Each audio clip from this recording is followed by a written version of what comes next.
So, what do you think? I think it's typical for Sonny to sit at the safe house with no questions asked.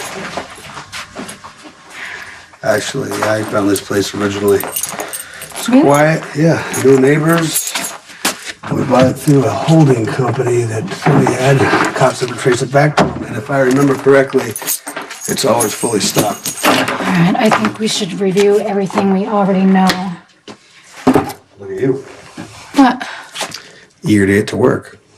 I am eager to prove that you're innocent so we can pick our son up from your mother's, although I'm sure he's having a pretty good time because he loves that puppy. I'm sorry. I know it's a sore subject. No, it's fine. It's fine. Taking the puppy to the quartermains was a perfect solution. Jake loves the dog. Danny loves the dog. What? I've got to call Elizabeth. I was supposed to see Jake tonight. That's not going to happen, clearly.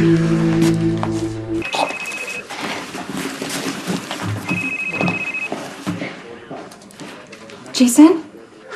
Elizabeth, something's happened.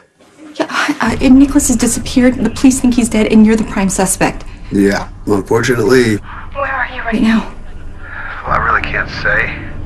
But I just wanted to tell you that I won't be able to see Jake tonight. Please don't tell me you're running. Everything is going to be fine, I promise. Whatever you do, just don't make it worse for yourself. Okay, according to the security footage, Nicholas arrives at Windermere at 12:02. And apparently I got there at 12:28. Okay, 12:28. You enter the house. And I called out for Nicholas. He didn't answer.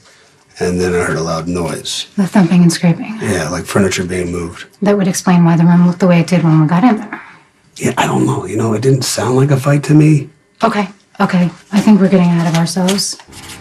I got to the house 7 minutes later, which would be 12:35. When I walked in, it was only a couple of seconds, and then I heard a noise, a crash, like a window breaking. Yeah, I heard the same crash. Where were you? Well, I was outside of Nicholas's room in the hallway. Okay, crash. How long between hearing the crash and entering the room? 20 seconds maybe. I wasn't sure what I was going to be walking in on. You go into the room and you hear a crash. Right, the room has been overturned. The window's already broken. No one's inside. I found you at the window. Yeah, I looked down. There's a body on the rocks. I joined you at the window. I looked down. It's really dark, a long fall. It's dark, but there's lightning. I can clearly see his dark hair on his head, and the body's torso is on the rocks, but his legs are in the water. Yes, and you told me to call 911. You and I both went down to the beach. Nicholas's body was not there, and then you went into the water. How long was I in the water? I don't know, maybe between 5 and 10 minutes, long enough for me to climb up on the rocks and find Nicholas's cufflink. And when we went back into the house... Yes, we did go back in the house. We went into Nicholas's bedroom, and that's where we saw Hayden and her friend Curtis. Looks like you've got all the details down. I do. I wouldn't be a good PI if I didn't.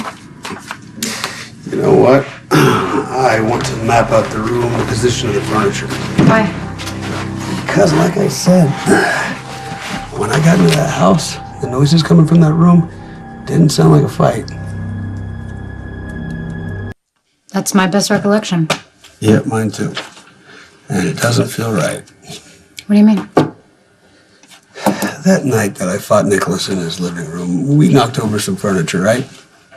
Yeah, a chair, a table, maybe? Yeah, but not every piece of furniture in the room. I mean, that was a hell of a fight. And even the other guy, Curtis, he got involved.